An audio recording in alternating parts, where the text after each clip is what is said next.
تمہارے لیے ہے، جنت کے محلات تمہارے لیے ہے، جنت کے پھل فروٹ تمہارے لیے ہے، جنت کی نعمتیں تمہارے لیے ہیں، جنت کے عیش و عشرت تمہارے لیے ہیں، جنت میں جو میں نے حوریں بنائی ہیں وہ تمہارے لیے ہیں۔ اور یہاں سارے ٹینشن ہیں، وہاں کوئی ٹینشن کوئی نہیں، نہ نانے کا، نہ ڈھونے کا، نہ بیوی بچوں کا، نہ کمانے کا، نہ ہاسپٹل جانے کا۔ جنت آرام کی جگہ ہے، لیکن وہ ایسے ہی نہیں ملتی۔ اگر ہمارے ذہن میں صرف ایک خیال ہے کہ نعرے لگانے سے بندہ جنتی بن جاتا ہے، تو ہم نکال دے۔ قرآن کہتا ہے جنت تمہیں اس وقت ملے گی جب تم ایمان لاؤ گے اور اچھے۔ اور سب سے بڑی خوشخبری تو یہ ہے کہ اللہ فرماتا ہے جب میں تمہیں اس میں داخل کر دوں گا خالدین فیہا، تو پھر کبھی واپس نہیں نکالوں گا، ہمیشہ کے لیے میں تمہیں اندر۔ تو اللہ نے ہمیں زندگی دی ہے اچھے کام کرنے کے لیے۔ اچھے کام کریں گے تو کیا ملے گا وہ بھی ہم نے سنا۔ اب یہ بھی سنیں کہ اگر ہم نے کام نہ کیا، اپنی ضد پہ اڑے رہے، اللہ کے احکام پہ ہم نے عمل نہ کیا، حضور کی سنتوں کو چھوڑا، اپنی منمانیہ سے زندگی گزاری، اپنی منمانیہ سے شادی میں خرافات کیے، تو پھر کیا ہوگا؟ اللہ فرماتا ہے ان الانسان لفی خسر الا الذین آمنوا وعملوا الصالحات۔ پھر یاد رکھو بے شک انسان خسارے میں ہے، نقصان میں ہے، تکلیف میں ہے، وہی لوگ کامیاب ہیں اور بھلائی اسی کے لیے ہے جو اچھے عمل کرتے ہیں۔ اگر ہم نے اچھے عمل کیے تو ہمارے لیے کامیابی ہے، اور اگر اچھے عمل نہ کیے تو کیا ہے؟ صرف نقصان۔ ہماری قبر میں کوئی آنے والا نہیں ہے، نہ دوست آئے گا نہ کوئی رشتہ دار۔ ہمارا نقصان ہمیں خود اٹھانا ہے۔ یہ ہوئی عمل کی بات۔ اللہ تبارک و تعالیٰ نے جو ہم سے کہا، عمل کے لیے تمہیں پیدا کیا، عمل کرو گے تو جنت ملے گی، اور نہ کیا تو پھر جہنم تیار ہے۔ آؤ میں حدیث پاک آپ کو سناؤں، اللہ عمل کی توفیق عطا فرمائے۔ صحابہ کرام کو ایک مثال دیتے ہوئے آقا کریم صلی اللہ تعالیٰ علیہ وسلم نے ارشاد فرمایا، ایک مثال دیتے ہوئے حضور سمجھا رہے ہیں، اللہ کرے ہمیں بھی سمجھ میں آ جائے۔ آقا کریم صلی اللہ علیہ وسلم نے صحابہ کرام سے ارشاد فرمایا کہ اے میرے پیارے صحابہ کرام، ذرا یہ بتاؤ کہ ایک بندہ مرنے پڑا ہے، مرنے کے قریب ہے، اب وہ اس دنیا کو چھوڑ کے چلا جائے گا۔ اب اس کے قریب 3 دوست کھڑے ہیں۔ اس مرنے والے نے پہلے دوست سے پوچھا کہ اے میرے دوست، تو میری حالت دیکھ رہا ہے، کیا حالت ہے؟ میں مرنے کے قریب ہوں، بتا تو میرے لیے کیا کر سکتا ہے؟ ذرا تو یہ بتا کہ تو میرے لیے کیا کر سکتا ہے؟ تو پہلے والے دوست نے کہا کہ اے میرے دوست، جب تک تو زندہ ہے میں تیرے کام کی چیز ہوں، جب تک تو زندہ ہے میں تیرے لیے کچھ کر سکتا ہوں، لیکن جیسے ہی تیری سانس ٹوٹ جائے گی، اس دنیا کو چھوڑ کے تو چلا جائے گا، میرا اور تیرا رشتہ ختم ہے، میں تیرے کوئی کام نہیں آؤں گا، کوئی کام آنے والی چیز نہیں۔ تو صحابہ کرام رضی اللہ تعالیٰ عنہم نے کہا کہ یا رسول اللہ صلی اللہ علیہ وسلم، یہ دوست ہمیں یہ اچھا دوست نہیں ہے۔ تو آقا کریم صلی اللہ علیہ وسلم نے ارشاد فرمایا یہ اس کا مال ہے۔ یہ کیا ہے اس کا؟ یہ اس کی دولت ہے۔ جب بندے کی روح نکل جاتی ہے، بنگلہ یہی رہے گا، اس کی گاڑی یہی رہے گی، اس کی جائیداد یہی رہے گی، اس کی زمین، اس کی دولت، جتنا اس نے بسایا ہے، کوئی چیز ساتھ جانے والی۔ فرعون بڑی حکومت کا مالک تھا، لیکن جب سمندر میں ڈوبا دونوں ہاتھ اس کے خالی تھے۔ سکندر بڑا بادشاہ گزرا ہے، بڑے ہاتھی گھوڑے اور بڑے بنگلے تھے، لیکن جب دنیا سے گیا جنازے سے باہر دونوں ہاتھ رکھ کر کے بتائے اس دنیا سے خالی ہی جانا ہے، تمہارا مال تمہیں ساتھ لے کر کے نہیں جانا، نہ قبر میں الماری بنائی جاتی ہے اور نہ کفن کے اندر جیب ہوتا ہے، یہی کا یہی رہنا ہے۔ ہمارا کیا ہے؟ آقا کریم صلی اللہ علیہ وسلم ارشاد فرماتے ہیں پوری زندگی انسان میرا مال میرا مال میرا مال، ذرا بتا تیرا ہے کیا ہے تیرا؟ آقا کریم فرماتے ہیں جو تو نے کھایا وہ ختم ہو گیا، جو تو نے پہنا وہ پرانا ہو گیا، اور جو تو چھوڑ کے جا رہا ہے وہ تیرا نہیں تیرے وارثوں کا ہے۔ ہمارا یہاں کیا ہے؟ حضرت بایزید بوستامی علیہ رحمت و رضوان کی بڑی پیاری بات ہے، دو بھائی زمین کے لیے لڑ رہے تھے، آج بھی ہوتا ہے نا، زمین جائیداد کے لیے لڑائی جھگڑے خون خرابے تک بات نوبت چلی آتی ہے۔ دو بھائی زمین کے لیے لڑ رہے تھے، یہ کہتا ہے میری زمین ہے اور وہ کہتا ہے کہ اب ان کا جھگڑا چل رہا تھا۔ حضرت بایزید بوستامی علیہ رحمت و رضوان کا وہاں سے گزر ہوا، ان دونوں نے دیکھا کہ حضرت آ رہے ہیں، چلو ان سے پوچھ لیتے ہیں، یہ انصاف والے ہیں، اچھا فیصلہ کرنے والے ہیں۔ وہ جب قریب آئے تو کہا حضرت ہم دونوں کا آپ فیصلہ کر دیں۔ کہا کیا بات ہے؟ کہا یہ زمین میری ہے، لیکن یہ ضد نہیں چھوڑتا، یہ کہتا ہے میری ہے۔ وہ دوسرے والے نے کہا نہیں حضرت یہ میری ہے، یہ ضد نہیں چھوڑتا۔ تو آپ نے کہا تم دونوں خاموش رہو، میں اس زمین سے پوچھ لیتا ہوں کہ تو بتا کہ تو کس کی ہے۔ اللہ نے اللہ والوں کو بڑی طاقت دی ہے اور اللہ اس بات پر قادر ہے، وہ چاہے تو پتھر بھی بول سکتا ہے اور زمین بھی بول سکتی ہے۔ اللہ تبارک و تعالیٰ نے زمین کو قوت گویائی عطا فرمائی، آپ نے اشارہ کیا اور فرمایا اے زمین تو بتا تو کس کی ہے؟ تو زمین کہنے لگی اے اللہ کے بندے نہ میں اس کی ہوں نہ میں اس کی ہوں، بلکہ یہ دونوں میرا لقمہ بننے والے ہیں۔ بتائے ہمارا کیا ہے اس دنیا میں؟ آج آپ انسان کی زندگی دیکھیں، اپنے بچے کی دنیا بنانے میں انسان پڑا ہے۔ اچھی اسکول میں ایڈمیشن کیا جائے، اچھا خاصا اسے نوکری والا بنایا جائے، پیسہ کمایا جائے، دنیا کی طرف ہماری اتنی نگاہ چلی گئی ہے کہ آج علم دین سے ہم کوسوں دور ہیں، مسجدیں خالی ہیں۔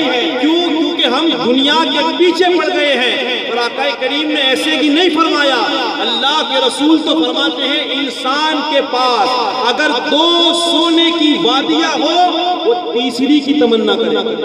اس کی ذرا آپ سوچیں، اب ایک دو بنگلہ یا کئی بیگھے میں زمین ہے اس کی بات نہیں کر رہا، وہ تو بڑھائے گا ہی، اس کی تمنا تو یہی رہے گی کروڑ ہوئے ہیں تو 2 کروڑ ہو جائے، اور 5 گاڑیاں ہوئی ہیں تو 10 ہو جائے، اتنے بنگلے ہوئے ہیں اور بڑھ جائے۔ انسان کا پیٹ کبھی بڑھنے والا یہ اللہ کے رسول کا فرمان ہے، کسی مولوی کا نہیں۔ آقا کریم فرماتے ہیں 2 سونے کی وادی ہو انسان کے پاس تو وہ تیسرے کی تمنا کرے گا، مرتے دم وہ مر جائے گا لیکن اس کی لالچ ختم ہونے والی۔ کیوں؟ کیونکہ آقا کریم فرماتے ہیں انسان کا پیٹ مٹی ہی بڑھنے والی ہے۔ اس کا پیٹ کس سے بڑھے گا؟ مٹی ہی اس کا پیٹ بڑھنے والی ہے، اس مال و دولت سے اس کا پیٹ بڑھنے والا۔ آج آپ دیکھیں ہم کتنے دنیا میں اندھے ہو چکے ہیں، سود لوگوں کو دے رہے ہیں، کتنے اندھے ہو چکے ہیں، حرام مال کھا رہے ہیں، کھلا رہے ہیں، کما رہے ہیں، کتنے اندھے ہو چکے ہیں، نوکریوں کے پیچھے ہم اپنی نماز چھوڑ رہے ہیں، کتنے اندھے ہو چکے ہیں، ہم اپنی بیٹیوں کو کالج اور اسکول اور نہ جانے ٹیوشن کراتے ہیں، لیکن شریعت کیا کہتی ہے ہماری اس کی طرف نظر نہیں جاتی۔ کیوں؟ کیونکہ ہماری نگاہ دولت کی طرف زیادہ ہے۔ آقا کریم فرماتے ہیں انسان کا آخر کیا ہے؟ جو ہے سب کا سب یہاں چھوڑ کے جانا ہے۔ تو میں عرض کر رہا تھا صحابہ کرام رضی اللہ تعالیٰ عنہ نے کہا کہ یا رسول اللہ صلی اللہ علیہ وسلم یہ اچھا دوست جیسے ہی سانس ٹوٹی سارے کا سارا مال، اور ایک بات تو یاد رکھنا حساب دینا ہے وہ الگ، تم نے جو بسایا ہے اللہ تم سے ضرور پوچھے گا، ضرور پوچھے گا۔ اس کے بعد آقا کریم صلی اللہ علیہ وسلم نے فرمایا کہ اس مرنے والے انسان نے دوسرے سے پوچھا کہ اے میرے دوست بتا تو میرے لیے کیا کر سکتا ہے؟ تو دوسرے دوست نے کہا کہ ہم تمہیں کفن دیں گے، تمہاری نماز جنازہ پڑھیں گے، یہاں تک کہ تمہیں قبر میں دفنائیں گے، اس کے بعد تمہارا اور ہمارا رشتہ ختم، اس کے آگے ہمارا رشتہ نہیں ہے۔ تو آقا کریم صلی اللہ علیہ وسلم کے پیارے صحابہ کرام نے کہا یا رسول اللہ صلی اللہ علیہ وسلم، یہ دوست بھی ہمیں اچھا، یہ بھی اچھا نہیں۔ تو آقا کریم فرماتے ہیں یہ اس کے رشتہ دار ہیں۔ یہ کون ہے؟ اس کے رشتہ دار ہیں، اس کے دوست احباب ہیں۔ مرنے کے بعد وہ اتنا کرے گے، جنازہ پڑھیں گے، پھر جب رات آئے گی تو آرام سے وہ سوئیں گے، چند دنوں کے بعد وہ بھول جائیں گے، کھائیں گے، پیئیں گے۔ اور کبھی کبھی تو آپ نے یہ بھی دیکھا ہو چکا ہے، بندے کا نام بھی چھین لیا جاتا ہے، جلدی نکالنے کی تلاش میں ہوتا ہے۔ قبرستان میں بھی آپ نے تو دیکھا ہوگا کہ لوگ دنیاوی باتیں کیا کرتے ہیں، اتنا بے خوف۔ یہ رشتہ دار ہیں، دوست احباب ہیں، ان کا رشتہ کہاں تک ہے؟ آج اپنی اولاد کے پیچھے دنیا، ماں باپ اپنی آخرت برباد کر رہے ہیں، اپنی اولاد کے پیچھے، ان کی تو برباد کر ہی رہے ہیں لیکن خود کی بھی کر رہے ہیں۔ حالانکہ قرآن کا ہمیں یہ اعلان ہے یا ایھا الذین آمنوا قوا انفسکم واہلکم نارا۔ قرآن تو یہ کہتا ہے کہ اے ایمان والو، اپنے بچوں کو، اپنے رشتہ داروں کو جہنم کی آگ سے بچاؤ۔ لیکن ایک باپ اپنی بیٹی کو نچا کر کے خود بھی جہنمی بنتا ہے، اپنی اولاد کو بھی بناتا ہے۔ آج بیٹا ناچتا ہے، باپ کو کوئی فکر نہیں، وہ آنکھوں سے دیکھ رہا ہے۔ بیٹی بے پردہ گھوم رہی ہے، ماں کو کوئی فکر نہیں ہے۔ بیٹی اور بیٹیاں فلم دیکھ رہے ہیں، ٹاکیزوں میں جا رہے ہیں، غیر سے رشتے جوڑ رہے ہیں، کوئی فرق نہیں۔ یاد رکھنا، اگر تمہاری بیٹی سر پہ دوپٹہ نہیں رکھتی، بال کھلے رکھتی ہے، اے لوگوں، اللہ نے اگر بیٹی دی ہے، اللہ تم سے پوچھے گا۔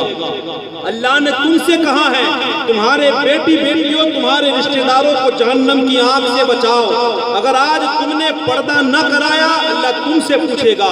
اگر وہ آج ناچتی ہے، تم نے نہ روکا، اللہ کل قیامت کے دن کسی عالم سے یا کسی اور سے نہیں، تمہاری اولاد کے بارے میں تم سے پوچھے گا۔ اگر تمہارے بیٹے غلط راستے پر ہیں، نماز نہیں پڑھتے اور غلط راستے پہ چلتے ہیں، اگر تم نے نہ روکا، کل قیامت کے دن اس کے لیے تیار رہے، کیونکہ اللہ نے تو کہا ہے نا وَمَن يَعْمَلْ مِثْقَالَ ذَرَّةٍ خَيْرًا يَرَهُ وَمَن يَعْمَلْ مِثْقَالَ ذَرَّةٍ شَرًّا يَرَهُ۔ وہاں کے لیے تیار رہنا ہے۔ ذرے ذرے اور قطرے قطرے کا اللہ تبارک و تعالی حساب مانگے گا۔ اس کے لیے جن کو اللہ نے بیٹی اور بیٹیاں دیے ہیں، جن کے ہاتھ کے نیچے لوگ ہیں، وہ اس بات کو یاد رکھے، ورنہ مرنے کے بعد رشتہ داروں کے کیا حالات ہوتے ہیں۔ حجت الاسلام امام محمد غزالی علیہ رحمۃ و رضوان کی ایک بات میں پیش کروں، اللہ تعالی ہمیں سمجھ کر عمل کی توفیق عطا فرمائے۔ حضرت مولائے کائنات علی المرتضیٰ کرم اللہ تعالی وجہہ الکریم ایک قبرستان سے گزر رہے تھے، تو آپ نے ان قبر والوں کو آواز دی کہ اے قبر والوں، ذرا اپنے حالات کو بیان کرو، ذرا بتاؤ تمہارے کیا حالات ہیں۔ تو ایک قبر والے کو اللہ نے زبان دی، وہ کھڑا ہوا اور اس نے کہا کہ اے علی، پہلے یہ بتاؤ کہ ہمارے مرنے کے بعد ہمارے رشتہ داروں نے کیا کیا، ہمارے گھروں کا کیا ہوا، ہمارے بچوں کا کیا ہوا، ہمارے دوستوں کا کیا ہوا، ہمارے رشتہ داروں نے کیا کیا، ہمارے بیویوں کے حالات آپ بتائے، ہمارے مرنے کے بعد کیا ہوا، ہمیں جن کی آج بڑی فکر ہے۔ تو حضرت علی رضی اللہ تعالیٰ عنہ فرماتے ہیں کہ اے لوگوں، جن محلوں کو، جن گھروں کو تم نے بڑی محنت سے بنایا تھا، آج اس میں دشمن آباد ہو چکے ہیں۔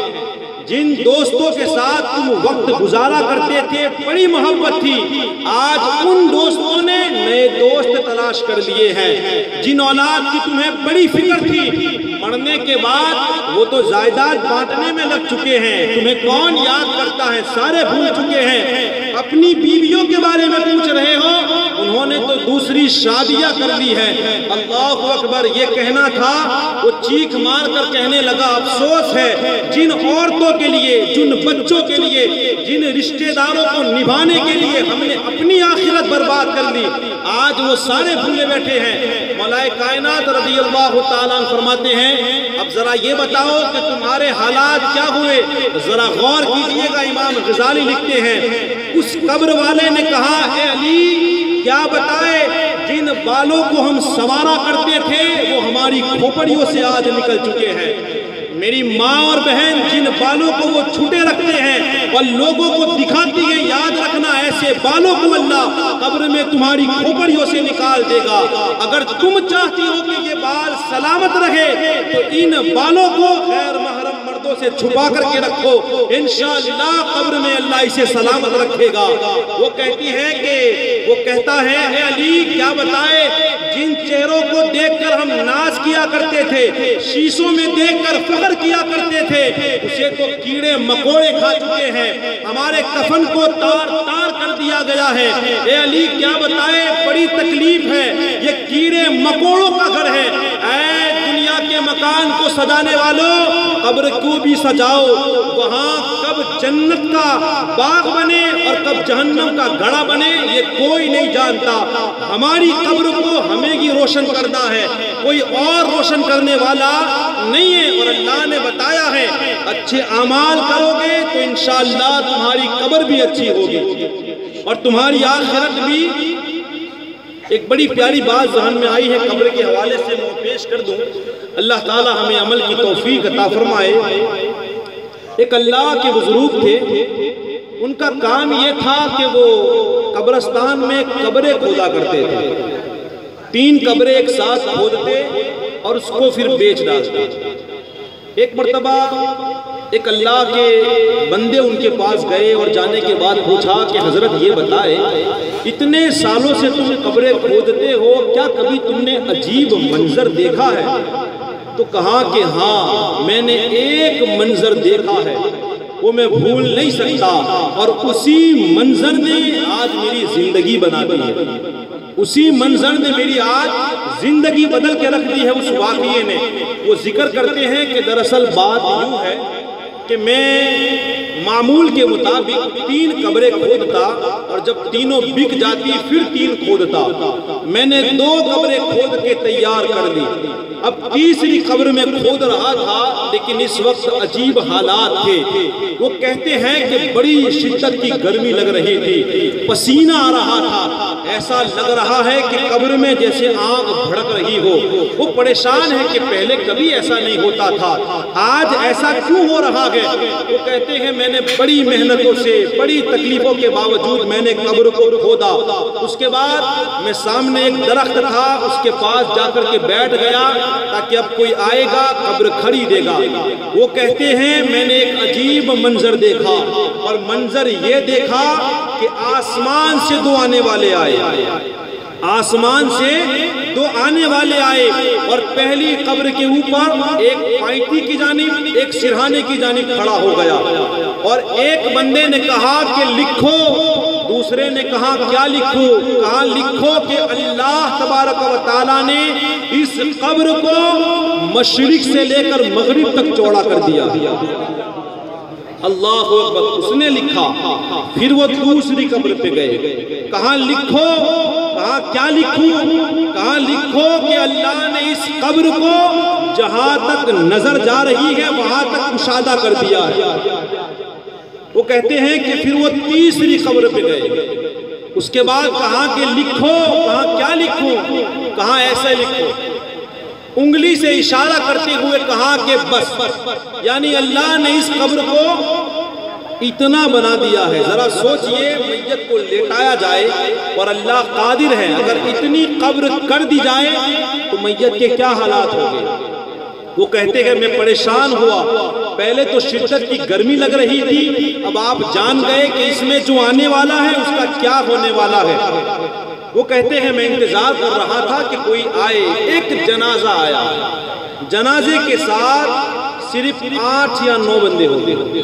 کتنے ہو گئے؟ آپ سارے بولے 8 یا 9 بندے. وہ کہتے میں پریشان تھا کہ اتنے کم لوگ ہیں. انہوں نے آ کر کے پہلی قبروں کو خریدا. میں نے پوچھا کہ بھائی تم کون لوگ ہیں اور یہ جنازہ کس کا ہے؟ تو کہا کہ دراصل بات یہ ہے ہمارے علاقے میں یہ سب سے غریب بندے کا جنازہ ہے. کس کا ہے؟